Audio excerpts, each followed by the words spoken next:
Welcome to the Drive-By Entrepreneur Podcast, which exists to bring current and compelling content to entrepreneurs and influencers of small to mid-sized organizations.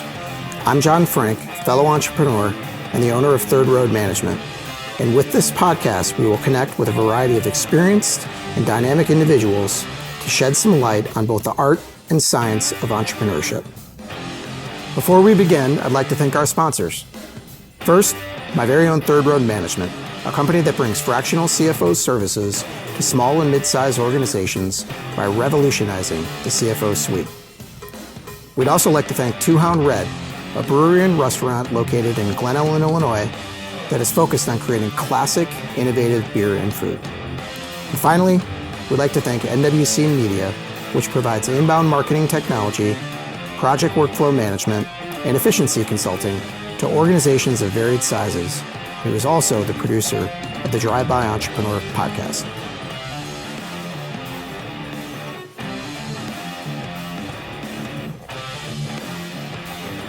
All right, Louie Adamo. Right. Long time coming, buddy. For sure. Really excited to have you on here. I think I shared this with you, but I had a bit of nostalgia the last time we shot one of the podcasts. Jerry Friend was on here from Mid-American Printing Systems, and I got to thinking about like between Mission, Mid-American, and United Rent-A-Fence, totally the origin story of Third Road Management. And I got to thinking like we got to do this. I feel like we talked about it in the past, but never had a chance to kind of pull it all together. So really excited to dive in and for everybody to hear more about you and your family and United Rent-A-Fence and the whole story. So I always start out by just saying like, hey, zoom out here for a minute. Why are we here? Why does this matter? And the whole idea of the podcast was that to bring current and compelling content to entrepreneurs and influencers of small to mid-sized organizations. So I know you follow along a little bit with the podcast. Yeah. You've enjoyed some episodes from time to time. So you know the vast majority of the people I have on here are entrepreneurs themselves, but sometimes it might be a lawyer or a banker or somebody else that kind of intersects with entrepreneurs all the time, that has some unique insights and perspectives to share. But I do first and foremost like to hear it from the heart of the people, doing it on the ground. Yeah. So want to talk about you a little bit. Spoiler alert for anybody tuning in. I alluded to the fact that United Rent-A-Fence and you and your family were among the first clients, but we go much further back. I originally thought fourth grade, and then you corrected me and said third grade, which made your mustache at the time all the more impressive. That's for sure. Yes, all the more impressive. But you moved to town to Itasca, mean streets of Itasca. And I just remember hearing about you. And then the first time I think we met was, playing pickup football at Washington Park and Benson Park now. Yeah, Benson Park now. Benson Park now. The old Benson Park is not Benson Park anymore. Now that is, but then your grandmother lived in a home down the street from me, and down the street I mean like Across the street away. And so we spent a ton of time. We've just been friends forever. We're almost 40 years now. Yeah. Oh my gosh. Yeah, that's right. Don't remind me of that. Nobody try to add that up in your head if you're listening or watching. But so you're a fellow Lake Park Lancer. You went on to DePaul University, got your undergrad degree there in finance, MBA at Dominican, I think with an emphasis in accounting. President currently of United Rent-A-Fence, which is a temporary fence rental company serving Chicago, southern Wisconsin, and northwest Indiana's construction, special event, and disaster recovery needs. I think anybody that is from anywhere near Chicago and the surrounding areas knows the brand, knows the name United Rent-A-Fence. So they've probably seen your fence around for many years now. But there's so much more going into the story. But I always like to start out just being like, hey, I just read the highlight reel, a little bit. But in your own words, no time constraint, go back as far as you want. What does your personal journey look like in life and then career and, some of the choices you made. And then that will, um, help us compel to go into some of the specifics further. Sure. I don't know if you want me to start with like my parents and immigrating here. Well, I think we're going to hit on that specifically, your family's journey here, but Mhm. like for your personal one here, I think you can start out by saying you are, the child of parents that are this first generation American, Yeah. right? Um, I'll probably be the one to say I did not grow up saying I'm going to have a temporary fence company one day because I Yeah. didn't even know what that was at the time. Yep. Uh, it just kind of was a brainchild that kind of just happened, I Yep. guess. Um, out of college, I went to work at Aon. Hmm. I didn't like it. And I don't mean I don't like Aon. I didn't like the whole big corporate America. Yep. I didn't feel comfortable. I felt like a number. I literally lasted there maybe 6 weeks, Okay. and I What had were, to. what were you doing there? I don't even remember that. So it was reinsurance of insurance. Okay. So Got it. we Yeah. had to, we would get these papers, and we'd have to call and get insurance for the insurance. Yeah. It was mundane. I think the only, I guess I would say, good thing about it was 4 days a week, but it was 8 to 6. Yep. Yep. I wasn't a fan. Yeah. Um, Meanwhile, my mom was working at Caputo's, Yeah. fresh markets, Okay. grocery store in Chicagoland area. And I'd talk to her. I can't take it here. She's like, well, do you want me to talk to the owner? Maybe they need. I could tell them you just got out of college. You're looking to do something. She talked to them. They're basically family friends as well. Yep. And he said, why don't you have them come on in and go have a conversation. So I went, and at the time they were working on an old NCR system, which was if you needed to do an exchange or anything, they had to pull out a key, turn the NCR, hit the buttons, turn it back. It was very IBM-ish looking green Yep. font. And he said, do you know anything about computers? Not really. But okay, what, talk to me. He said, we're going to be converting our whole system into a digital touchscreen. We're like moving on to the next, millennium. Yep. I'm like, all right. This is early 2000s. Yeah, presumably? actually, this was 2000. Yeah. It was November 2000 when I started there. Okay. So he says, but first, I want you to go and work in the stores as a cashier. Mm. And he said, I want you to learn our system. I want you to learn our products. Every product, every fruit and vegetable has a code. Mm-hmm. It's a 3,000 code or 4,000 code or an internal code, but they're universal. So I had to learn that bananas were 4011, and I still remember it to this day. So he probably thought by saying that I would kind of get shied away, like, I'm not gonna just graduated college. I have a college degree. Why would you make me be a cashier? Yeah. Oh, and not to mention it was at $8 an hour. Yeah. Oh, And it wow. was the year 2000, and I was like, And this is Mr. Caputo, you're saying? so it was his son-in-law, Robertino. Okay. So I said, you know what? I'm going to take you up on this challenge. He says, I started November 6th. I'll never forget. He says, when you go through the whole Thanksgiving and holiday rush, which it gets busy at Caputo's if you've ever been there. He goes, and once the new year starts, you'll come into the corporate office and we'll get going. I took it as a challenge. Mm. So I went in there, and not to toot my own horn, I was probably a rock star at that cash register. And in order to keep everything fresh in my head, if it was 51.30 in my head, I'd be like, all right, it's 49.70 back, like just to get the Yeah. juices flowing, Yeah.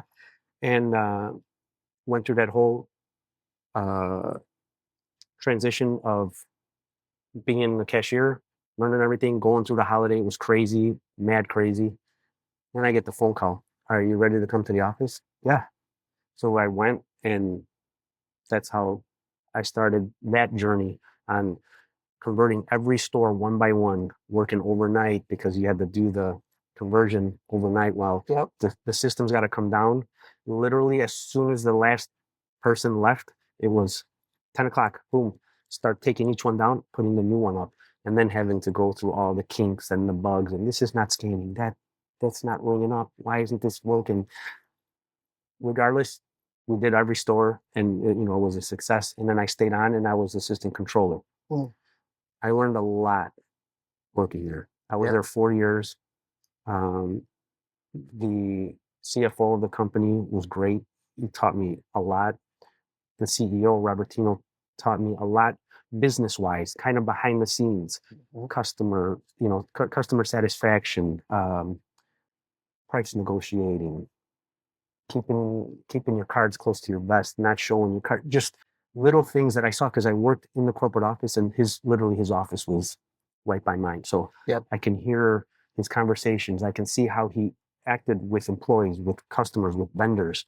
And I got a liking to it. I love the way he operated. It was very old school, Angelo Caputo style. Yeah. He learned from him and just carried it on, and that's why he's successful the way he is. Yep.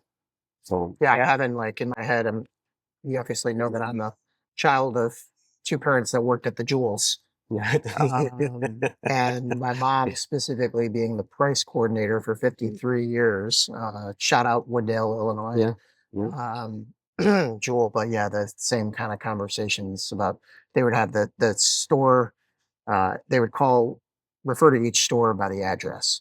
So it'd be like, oh, 1101 did this, whatever. Right. Just kind of funny stuff. Right. But yeah, Yeah. I've lived a life in the grocery Yeah. aisle myself. So And I was there 4 years, learned a lot. Right before I left, it was right before Thanksgiving when Bloomingdale opened. At that time, I actually wrote the 2 jingles that are at the Caputo stores when you hear them. The Caputo's Caputo song and My Kind of Store. I wrote those jingles, and Angela loved them. But I left. I went to go work with my uncle, who was buying apartment buildings, and converting them into condominiums. okay. So he had an office right on the border of Norwich and Chicago on Cumberland. And I was there 2 years doing their accounting, paying the bills, doing sales. They had a big project going on in Norwich, and assisted in selling the units there. Yep. Stayed there 2 years. And then in 2006, my father, who was building homes at the time, was going to start on his own building homes.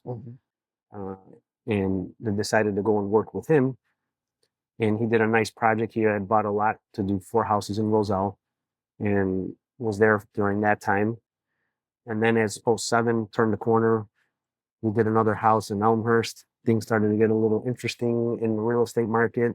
Yep. Where it was time to find something else because homes weren't selling. The real estate market was kind of, it was an interesting time. Yeah. And as I left, I actually went back to Caputo's, and this was May of 2007. At that time, my father, who used to work at a conveying system company, so he was doing welding and fabricating.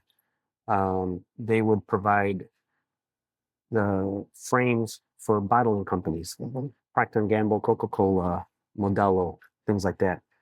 And he had left, and when he left, he still had friends there. Well, one of his friends called him and said, "Hey, would you open up a welding and fabrication shop? Because we sub everything out now. We don't do anything in-house." And he was like, "You know what? Will not be a bad idea." Yep. Real estate's kind of not doing it. So he started that. It was a little bit busy. Yeah. That mini recession kind of didn't hit manufacturing yet. I had left, which I was like, I have to leave. How are you going to pay me? You're starting this. He was in a 1,600 square foot facility. I would just go there and help pay bills at night or whatever, we had to do. Then as August came, there was like no work. Now, I'm scared for him. He's scratching his head saying, what am I going to do? Someone working there is like, why don't you just start a temporary fence company? I used to work at one. Why don't you should start one. You used to build homes. You know what you got to do. You got to enclose the property and put the silt fence up, and you're done. My dad called me. He says, look, I have a little money left. I mean, I came to this country with nothing. So what do I got to lose? Always been an entrepreneur. And I'm going to try this. I'm going to buy a truck. I'm going to buy some fence and we'll see what happens. And he did. Mm. I would go at night after work, pay the bills if I had to, whatever had to be done.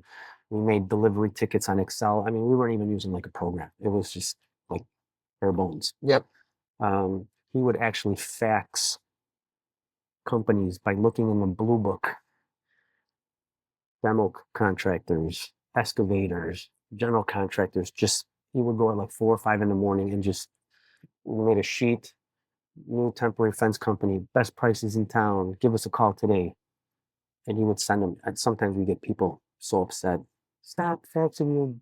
You're hogging up our lines. We don't need you. But out of that though, we did start to gain some traction. We started doing one. The first one we did was Halloween 2007. It was the first installation in Itasca in our hometown.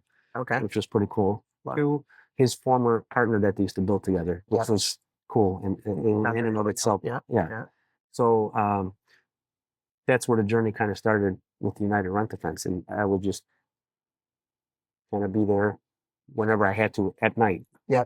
And what were you doing? So you were helping out with the fabrication and the fence at night, and you were working at Caputo's as well? Yeah. So what happened was, and I felt really bad for Caputo's because I didn't want to do that to them because they're like family. Mm-hmm.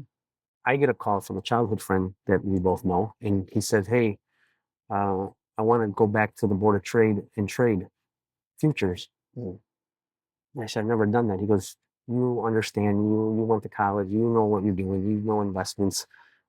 I can't do it financially. So I've always wanted to do that." And I thought about it because I was like, man, I just came back. Yeah. So I went to the owners and I said, look, I'm sorry to put this on you.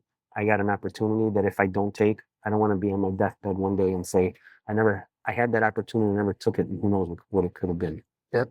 So in August, we went and leased a seat at the Board of Trade.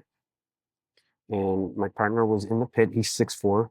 Yeah. So he's a big burly guy. He's in the pit fighting everybody. And I was on the headset at the office. Yep. So I would trade from 9 a.m. to 1 because our pit closed at 1. And then I would leave, go to Caputo's and work from 2 to 6. And I did that for 2 years. So doing both. And the other one at night. And then while I was there or at night after, I would go back, pay bills, see what had to happen. Just kind of, hey, how's it going? What's going on? What's happening? And to give credit where credit is due, we started in October of 2007. When 2008 came around, I knew that, we're just trying to find angles on where we could garner more business. Yeah. And I knew that at Caputo's, they would have their flower section, their garden centers. So I obviously I knew the person who ran that. And I said, hey, do you need fence for? He's like, yeah, of course we're going to give it to you. Why would we give it to somebody else? So when I gave him a price, he called me and said, Louie, I'm sorry, but the price is too high. I go, okay, I'm sorry. We're kind of new. We're feeling this is what we think the price is supposed to be. Yep. Tell me what the price should be. And he told me. I called my dad. I said, we need a whole new set of pricing. This is where we need to be from now on. He goes, you think so? As soon as we made that change on everything, the phones just kept on going. Wow. And then obviously when you have one fence up and you have your sign, then the guy down the street calls, hey, I saw you building a house. They're building a house and they have your fence. You give me a quote. And then the more that's out, it's your advertising. Yep. So, we never really had an inside sales or an outside sales reps, I should say. So that kind of sells itself. And then we just kept on going. We went from a 16,000 square foot facility to a 4,100 square foot facility with a little yard. 2 trucks, 4 guys, 3 trucks, 6 guys, and just kept on adding and growing and adding. And then when 2010 came along, we saw an opportunity there was a building for lease in Addison where we're at now. And when my dad called the realtor, He said, any chance that they want to sell this building? And he's like, no, they just want to lease it. He's like, well, all right, I guess we'll we'll move forward. It's got the space. We're on an acre and a third. This will work. The next day he calls. He says, I don't know if this is your lucky day or whatever, but the lady that owned the building passed away, and their kids want to sell the building, and they just, if you're interested, they're willing to just, let's move forward. Mm. And my dad's like, all right, this is it. Let's do this. I was so scared. I never told him. I'm like, oh my God, we're gonna move into this building, this mortgage, this big yard. So we took half of the yard and split it with our panels. So we took our fence panels and split it in half, rented half of it out to landscapers or anybody. People that were parking stuff. To try to give us set the cost. Set the cost of the mortgage, and just kept on growing and growing. At that time, I saw a need that I need to be here full time. Mm-hmm.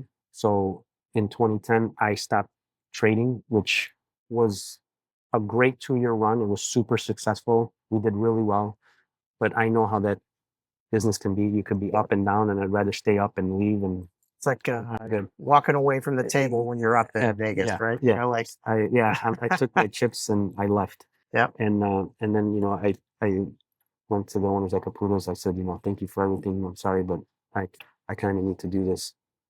So we got there. We're 2010, and we just kept on growing and grew literally every year until a couple of years ago. Yep. So yeah, and I mean, just to kind of rewind the tape here, just to summarize, your dad had been in the housing business doing new construction. That obviously, as everybody knows, went in the wrong direction. He's looking to pivot. Had some old friends because he used to work in fabrication that said, hey, why don't you weld some things? Initially started down that road. Mm-hmm. And then it quickly kind of dried up in terms of demand. It was looking for another opportunity. Hey, why not temporary fence panels? Yeah. Put some money into a truck and some panels and said, we're open for business. Started smiling and dialing, as I call it, but in this case, smiling and faxing, clouding up people's fax lines, which is just hilarious if you think about the timeline here. It's compressed, but yeah, I mean, and then, since then, I mean, from that point to right now, I mean, just to give people some perspective, how many installations does United do in any given year, roughly? And then, how many miles of temporary fence would you estimate that United rent a fence? So we'll probably do around 2,000 installations a year now. We'll send out about 10 crews a day. And we probably have around 200, 250 miles of fence. Yep. Yeah, for sure. And always stocked. I've never told a customer we ran out of stock. Yep. It hasn't happened, and it won't happen on my watch. No. For sure. No.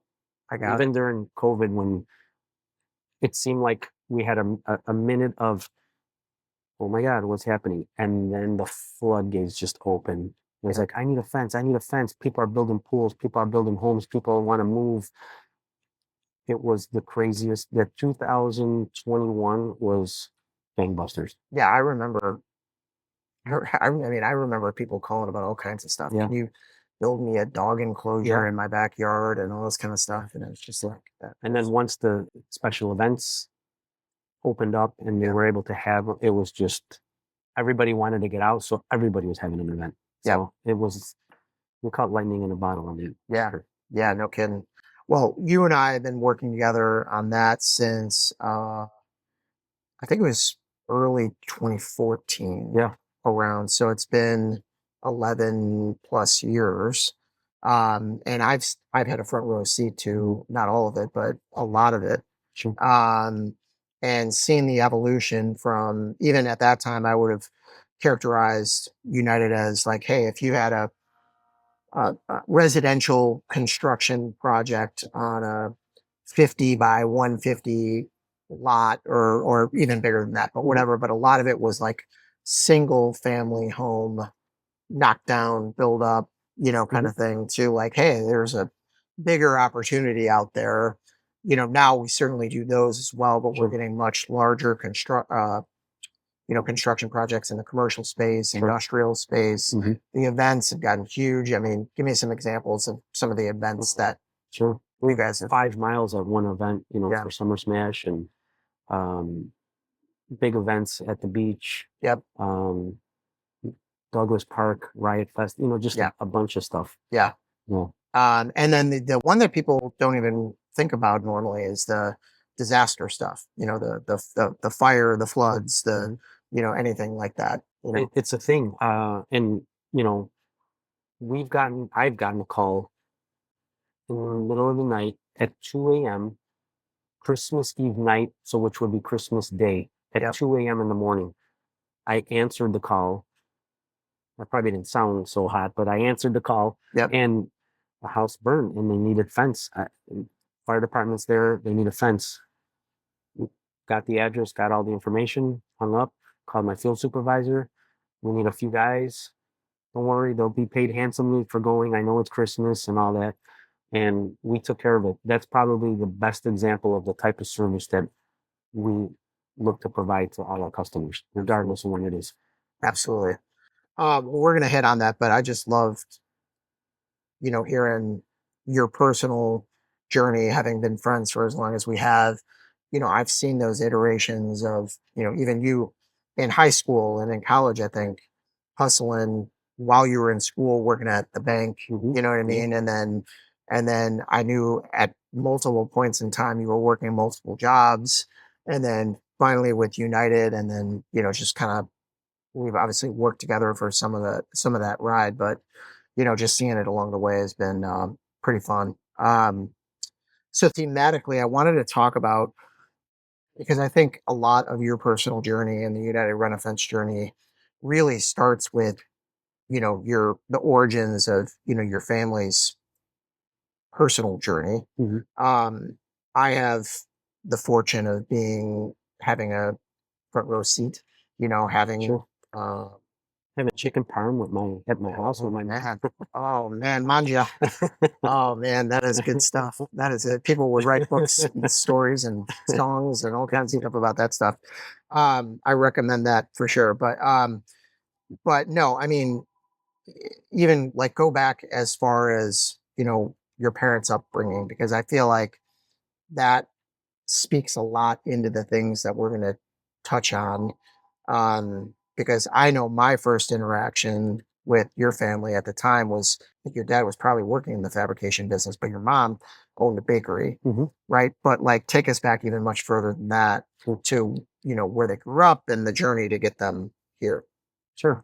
And I would imagine people that we went to school with probably don't even really know the journey Yeah, because I it's would. not like, for me, it's just normal, but because I just knew the journey. But, sometimes, I even had, friends that would call me like Greaseball Jackson, like I'm, like the Italian kid, but no, literally, like Italian, not like, third generation, like literally off the boat. Yeah. Uh, so my mom came here in 1969 when she was 16. She finished high school in Italy and she couldn't wait to leave. Mm, Like, I think my mom's sister, my aunt, she was comfortable. She was like, I'm good here. But my mom was like, there's no way. She had an uncle that was here, my grandmother's brother, and she would see pictures and they would talk and she's like, I got to get out of here. So to put in perspective, my mom's town has a population of 900 people. mm. And that's probably counting the chickens and the goats. You know what I mean? Like Yeah. literally in the mountains, you don't see any airplanes. It's like going to the Northwoods in Wisconsin, like way out there, like in the middle of nowhere, just mountainous. They're about a mile above sea level. It's gorgeous. I've been there multiple times. But and then her town is, let's say, right here, and then there's all these like streets that'll take you to these 5 houses here and 8 houses there and 4 houses here. Mm. And she lived in one that was like 4 houses. Okay. And I've had the fortune, and it's so humbling to see where she lived. And today it's a house that the roof caved in. There's a tree growing through it. It was probably a room of about 15 by 15 square with a fireplace that was the stove and was the heating. Yep. And one set of stairs with no railings because they had codes back then. Yeah. A staircase that went up to the second floor and just the same 15 by 15 upstairs. Yep. And it was 4 people and my grandmother and grandfather. Wow. And they had running water coming down this basically a rock that was kind of curved, and it had running water, and that's where they would get their drinking water, and that's where my grandmother would literally wash the clothes on the rock. So I've had the fortune to see that. My kids actually went with my parents and my niece and nephew this summer to see that because I need them to see where Nonna Nono came from. You know what I mean? So she came here at 16. That's a good story. My father's story, on the other hand, he comes from a town of about 3,500 people, very small, about 2.5 hours south of Palermo. He was born there when he was 4. It was my grandmother and my grandfather, my 2 aunts, my dad and my uncle. And my grandfather says, "We're leaving. We're going to Argentina." He wanted to come to America, but he couldn't. There was like no way of getting here at that time. Yeah. He had a sister in Argentina. Said, if you want to come here, you can come here. So 6 people, and my grandmother was pregnant, got on a boat from Sicily and took the voyage down to Buenos Aires. Yep. Now, on the way there, my grandmother gives birth to my uncle, Louie, same like me. He's born in the waters near Brazil. So he's born, they wanted to name him Paolo after my grandfather's brother. The captain's like, no, my boat. You name him after me. So he's like, all right, what's your name? He's like, my name is Luigi. So he could be Luigi Paolo Italo because the Italian flag's on the boat. So his name is literally Luigi Paolo Italo Adamo. Wow. He had to baptize him and everything, gave him a chain and everything. So they get to Buenos Aires. As soon as they get off the boat, my grandfather says, we messed up. So we never came here. But he's like, what am I going to, they got rid of everything and so they're like, all right, we're going to have to make the best of it. So they live in a small town or actually kind of big. And 2 of my other uncles were born there. In the meanwhile, my aunts were the oldest. They ended up getting married there. 4 of my cousins were born there. And then they built a house. My father still talks about helping to build this house with the wheelbarrow, getting bricks, like at 12 years old. You know what I mean? And then our kids complain. You know what I mean? Yeah. And Cry me a river. So in 1970, they were finally given the opportunity to come to America. But my father and my mom were just there in April, and that was the first time they had gone back in 45 years. I was 1 when they went back, or when my mom had never been there. And I saw the video when my dad saw the house that he helped build and where the family lived, and he just started crying. Yeah. That for me was like, I'm so glad he went and got to see that because it was so humbling. And just to see where they came from and the journey that they had to do to come here. Then they leave 1970, 5 kids and my grandmother and grandfather. My aunt stayed there because they got married and they had kids. Yeah. They didn't come here until 1979. So they lived there for another 9 years and then came out. So now everyone's here. Yeah. When my dad arrived, it was Halloween 1970. November 1st, 1970, he was already working as a busboy at a restaurant in Bridgeport. Yep. And straight to Chicago. Straight to Chicago. You presumably had friends or family here. Or something like that. They had relatives that were here. Got it. And he had a 5th grade education. But I don't care if I have a bachelor's, master's degree. He's my PhD. Yeah. Because I've learned probably, no disrespect to my professors, but I've learned a lot from my father. That's for sure. Yeah, for sure. As have I. Yeah. As have I. So he and your mom meet. Yeah. Here in Chicago. They met at Kuppenheimer downtown making suits. Okay. Yeah. All right. And my mom was going to beauty school. So she became a beautician, she opened up her own shop. My father ends up getting a job at the factory. Yep. They get married. My father was 19. My mom was 20. Mm. And my mom, older woman. yeah, you see that? Yeah, that You got to bring that up to me. I know. I didn't know that. I won't tell your mom. I won't tell your mom that. So when my mom had the beauty salon, she gets pregnant with my brother. Yep. And the smells of the chemicals, she couldn't do it. She would like get sick. So she had to like leave and have somebody else like kind of run it while she was on maternity. When she came back after maternity, she noticed, things that were supposed to be $30 at the time. It's probably a lot of money, in 1976. Yeah. Were like $5 cuts. Things that were supposed to be a $25, $30 perm were like, so she knew that they were scamming. Whoever was working was kind of scamming her. She's like, you know what? I'm going to get rid of this thing. And she ended up going to work at a bakery. Yeah. And that's where she learned her craft of making beautiful and delicious pastries and cakes and everything.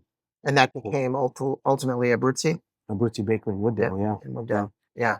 Yep. Because like I said, rewinding the tape here a little bit, if people are tuning in, that's my first memory of our friendship was, back in third, fourth grade because your mom or your dad presumably would drop you off at your grandma's, Right. which was across the street from me, on the way to the bakery. Yep. And then I just remember your mom, when she would pick you up, not every day, but Yeah. a lot of times would bring over, stuff from the bakery or whatever, and my family would get to enjoy it. But I think, well, first of all, thank you for sharing. And I love the story of their journey, but I think it is all connected ultimately. And that's why I think it's important to unpack that. Because, the grit, the determination of just getting to America in and of itself was a lot. You know what I mean? It was very, very determined people. Then when you get here, you literally have nothing. Yep. And you got to scratch and claw and do whatever you need to do to even generate a little bit of money to be able to do entrepreneurial things. You know what I mean? And then that's where the whole idea of you've had Abruzzi, you've had the home building company, you've had the welding company. Like people think that like success happens overnight. That's not reality. You know what I mean? Sure. Like, it might not be your first idea that is the one that ultimately, sort of lands. You know what I mean? Yeah. But the lessons learned from one thing might translate to the other. And, sometimes it's not like one thing was not successful. For example, like, I forgot about the pizzeria. Yeah. You know what I mean? But like, it's not like you're not making money. It's just like I can be doing better doing something else. Yeah. You know what I mean? Yeah. But your family's been serial entrepreneurs. They've been there. They've done that. And I think that helps inform, along with your personal experiences around client service and things like that, just the United Rent-A-Fence approach to becoming successful as an operator. And remember, they came here not speaking the language at all. Yep. And my dad kind of got lucky because he spoke Spanish because he went to school in Argentina. Yeah. So he was able to assimilate when he went to work at the factory. There was a lot of Hispanic workers. So he was able to communicate. And then he's like, I never forget the story. It breaks my heart when he was at, as a busboy at a restaurant. And there was these kids and they were messing with him. They were like asking him questions and he didn't know what they were saying because he didn't speak. He like literally just got off the boat or off the plane to get there, and he went in the back and cried. And when he told me that, it killed me. And he said, "I'm going to learn this language." And he would like, who knows, back in 1970, he would like fill out this Richard Dawson or something like that. Send this thing, and they send you this cassette tape that like you would listen and then you would try to read and follow along because he's like, I have to learn. Yeah. And my mom did the same thing. My dad even when he was building homes, he would have a paper with him that would say how to write, like it would 100, and it would say 1 ONE 100, 1,000, 5. so that he could write a check to the guys that were building the homes, so that so my mom would write it, everything for him. Yep. It's because he knew how to write in his language. So Yeah. he left me a note one time, and it said, go to Home Depot and get 3. It said shits of drywall, because SHITS is sheets in Italian, Yeah. because the I is the E. But but it's okay. Like I knew it. We make fun, we laugh and we joke about it, but it's stuff like that that's very humbling for me Yeah. to see that and to say, you know what? They wanted us to go to school so bad because they couldn't. They wanted us to have everything that they couldn't have. Oh, you want to get Jordans or whatever, and now it's like, man, you sacrificed everything for us, and to put me through college, to put my brother through college, through law school, to graduate school. It's like, Yep. You only wish you could do at least like 2% of what they did, Yeah. for your kids. So No, I love it. I kind of hit on this a minute ago, but like, I feel like a lot of that story is part of what sets United Rent-A-Fence apart. I have the fortune of seeing everything from the inside. So I see how you go about everything from, receiving client inquiries, and it's changed a little bit there, even because like the phone used to ring off the hook all day, every day, and now it's a little bit more emails and other tools and things like that. But just, the client centric approach, like all that kind of thing.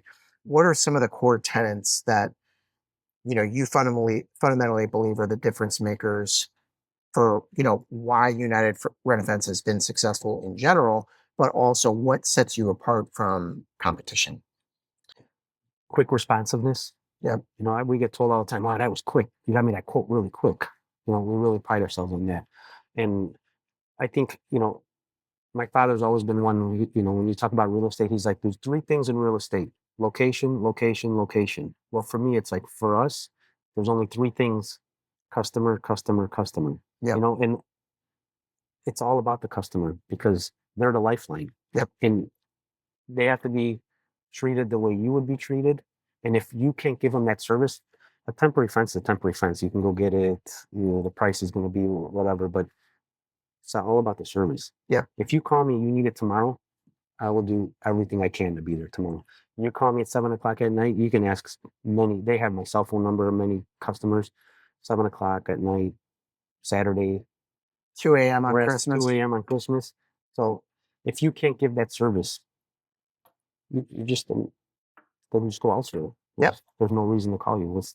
What's going to differentiate you? Yep. Yeah, there's price, but ultimately you want to be served properly. Yep. Yeah, and it's only worth, what's the point in saving $30, $50, $100, $200, whatever it is, if it's going to be nothing but brain damage. Right. You know what I mean? Right. Other things that, set you apart in terms of, how you go about, the responsiveness obviously is a huge thing, client centric approach. Um, I have to give my dad credit on something. He doesn't know much about technology. Yep. But he was always, if we need it, get it. We're looking at Salesforce. It's going to be, tens of thousands of dollars. If we need it, get it. If it's going to make us quicker, if it's going to make us better, get it. I don't know, but I know that we need stuff, and whatever we got to get, we got to get it. Yep. Even when you came on board. Yep. He actually said, "Call John. I think we should have him come with us." That's very opposite of a lot of people that immigrated here would think. Yeah. And trust me, I've dealt with a lot over the years. A lot of them are like, "No, are you crazy?" They look at it as an expense, not as an investment. Right. He looks at it as an investment. Right. And I'm so thankful, because there's never like butting heads like, "No, we got to save." No, it was always, he kind of handled the outside operation, and I handled the office, and we just meshed very well. If he needed something changed, how a proposal should look, or maybe we should add this because we're getting a lot of complaints about this. Okay, we change. I'll change it. We got to handle the customer, because we have to do our job so that our board is full. Yep. And they have to do their job to make sure that everything on the board gets handled and done appropriately and on time. Yep. So it worked really well for many years. Well, and it's been fun to see too. You know, he's just, I mean, you know how he is. He's in the details. He wants to be Yeah. part of it. But even over the last couple of years, as your brother's transitioned Yeah. into the business, Frankie, that, you know, your dad's finally been able to Yeah. take a little bit of a breath of fresh think air and COVID, relax a little bit. I think you know? COVID did that. It kind of, he stayed home. And then once he stayed home, he's like, you know what? I'm good. Which it's almost like we retired my dad. Yeah. Unofficially. Yeah. Because he still stops in, you know, whenever and comes in. But it's just nice that he, you know, he can rely on me and my brother, and he knows that everything's taken care of. He'll come in and bust chops every so often and make his jokes and walk around and suggest this or do that. But, you know, and my mom's loved it because she's like, you know, for all these years, you know, they've been married, God bless them, for over 50 years now.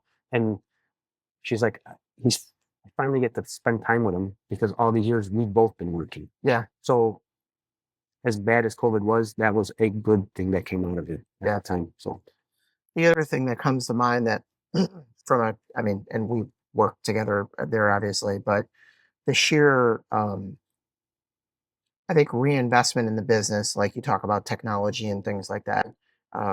Certainly Salesforce being a tool, but I think about the route operations.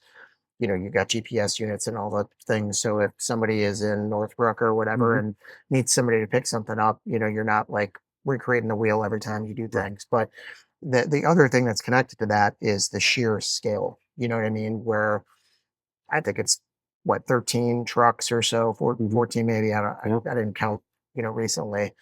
But you have people kind of spread out all over the area all the time. You never run out of product. You know what I mean? And so, like, if somebody calls and says something, I need it right now or tomorrow or whatever, the vast majority of the time you're going to be able to do that right away. Absolutely. And it's definitely not going to be, I'm on a fence and, you know, I'll try to get there in the next couple of weeks. You know what I mean? And the same thing goes where service calls, we talk about that all the time. You know, in new installations or takedown are one thing, but you know, oftentimes people have to move fence because it's a larger project and they need to take on, you know, new space, right? Or shrink it, enlarge it. Yeah, many different things. yeah, or you know, the wind, you know, knocks something down, and can you come out to the truck repair it? into it? Yeah, the truck's back into it. That's you know, all that that happens stuff. often. Yeah. But yeah, I mean, I just think that you know the scale of operations. I like to say just good.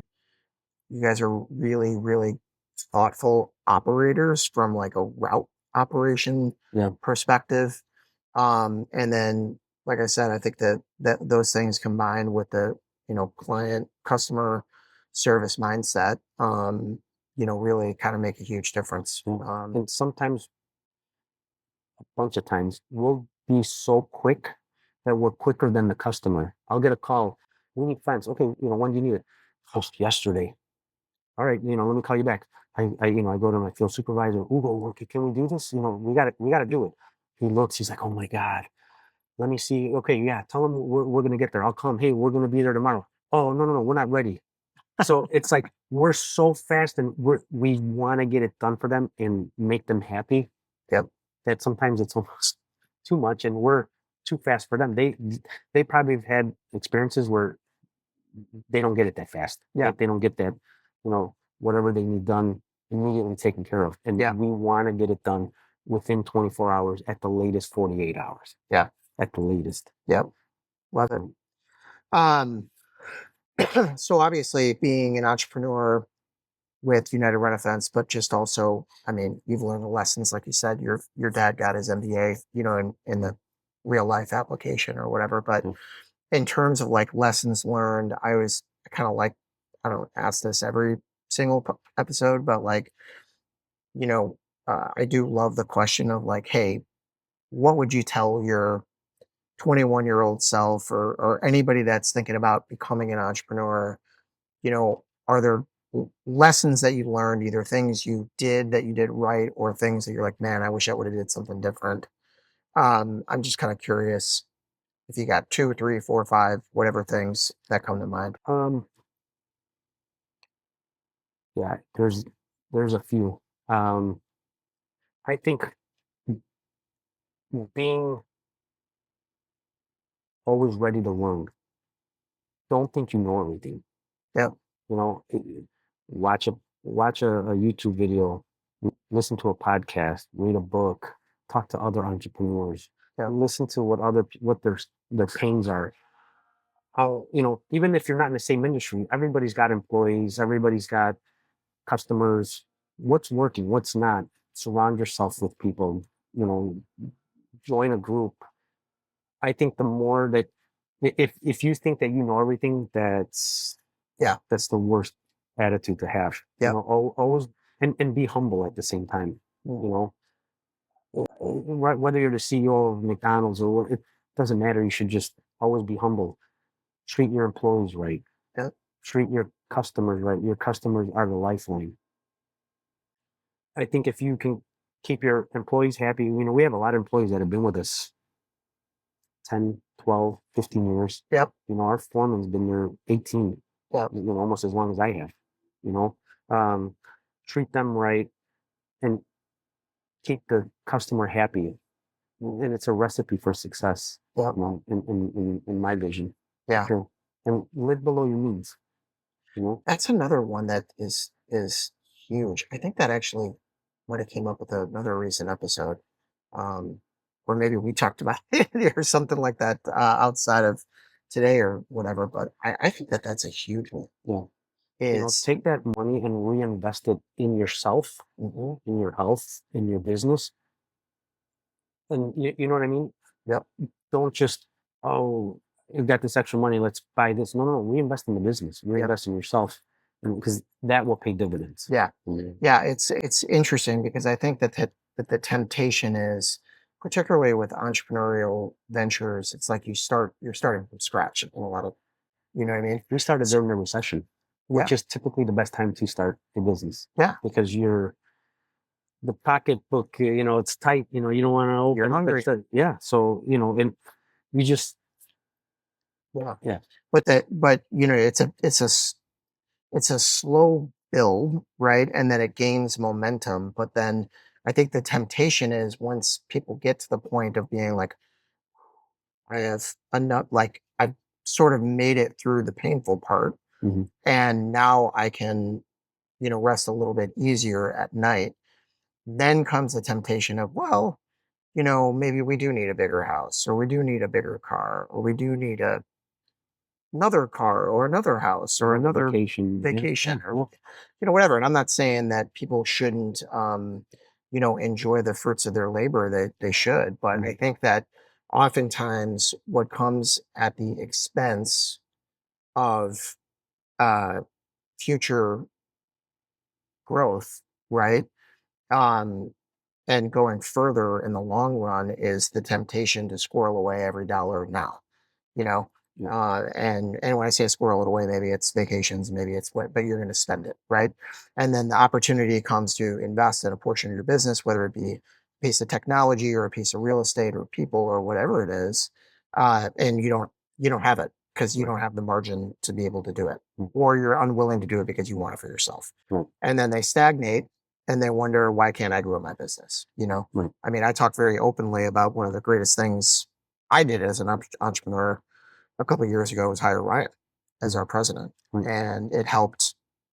I mean, you and I have talked about that as well, but like it's really helped us from a leadership perspective overall, just have someone besides me carrying the torch, but also someone besides me with a totally different skill set, a totally different web of friends, family, colleagues, another person carrying the torch out there, as we're walking around in our daily lives telling the story of, Third Road Management. And, if I wouldn't have done, I know you already know this, but I mean, we've tripled in size plus probably 4 or 5 times in the last 2 years, but yeah, just reinvesting in the business and it, as a general rule of thumb, is really, really important. Absolutely. Any other pearls of wisdom? And people have to realize you have to have thick skin or be skinned.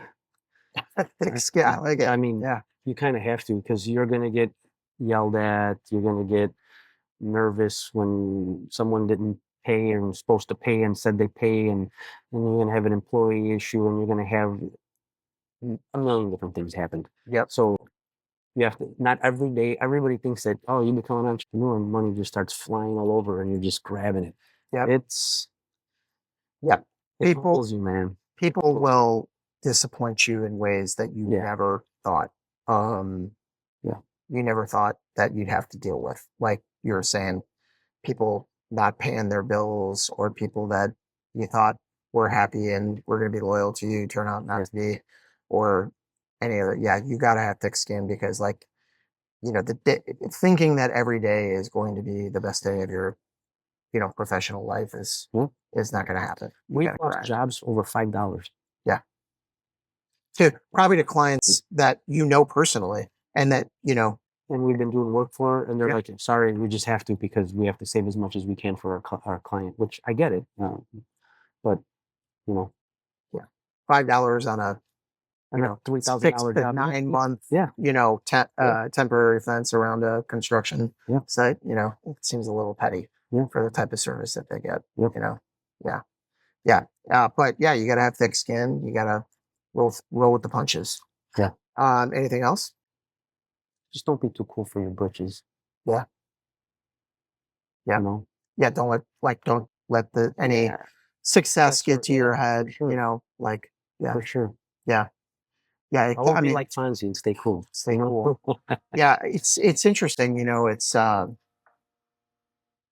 and maybe it's just because, I don't know, I've started from scratch and you started from scratch. You've seen 08, 09 happen, whatever it is. But yeah, you just can't take it for granted, because something that's here today could be gone tomorrow, and you're going to guard against all that kind of stuff, and you're going to try to have the telescope view to get out in front of those types of things. Yeah. But you never know, you know what I mean? And so, like you said, stay humble, because one day, you may need a friend to pick you up on when things aren't going, as well as they once were, Yeah, for sure. I love it. All right. Any other nuggies, or you, I think I'm good. You're out for now. All right. I think I'm good. Well, I love everything that we talked about. I think, hopefully anybody tuning in can, see the dots connecting with the whole journey from, your parents' extremely humble beginnings to, grinding, to instilling, work ethic, with you guys, tried, did okay, failed in some places, but kept on persevering. You're talking about your dad was back down to his last dollars when he decided to do, run a fence, and was like, look, I came to this country with nothing. This is either going to work or I'm going to have to figure something else out. And it worked. And here we are. What is it now? 18 years or so? 18 years later. And man, what a journey. So thank you for sharing. And I think anybody tuning in is going to get a lot out of it. So I appreciate that. Thank you. Thanks for having me. Well, you're not gone yet, because we got the final 3 questions to go through. And I thought a bit about this, because the first question is, what are the top 3 rock and roll bands of all time? Now, I know you do rock a little rock and roll, but I also know that you have a lot of musical genres. What's the problem with this question? I know. All right. That's why this is why you get to explore the space there, buddy. Because I know you listen to a lot of international music and things like that. This is going to be interesting. Yeah.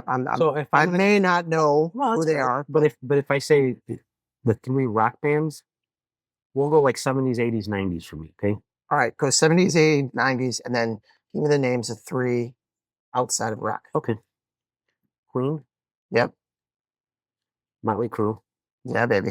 Yeah, I think that's part of my core memories of you too, is listening to Motley Crue. Yeah. And Pearl Jam. Yep. Yeah, we are high schoolers in the 90s. Yeah. And then if we go outside of that, I love me some Rod Stewart. You do. Yep. Bob Marley. Yep. And you're never going to get this on your podcast. I'll be the first one. I'll probably be the only one. Eros Ramazzotti. Yeah. That I've seen in concert twice, and he's awesome. Okay. Yeah. I knew you had. I thought you were going to give me 3 like that. No. Yeah, but that's the first one we've had Yeah. for Arrow. And what type of music is it? Like pop, you know, Okay. like ballads. Kind of like I wouldn't say Rod Stewart, but like he's got like faster songs, some slower ballads. You know, just, What?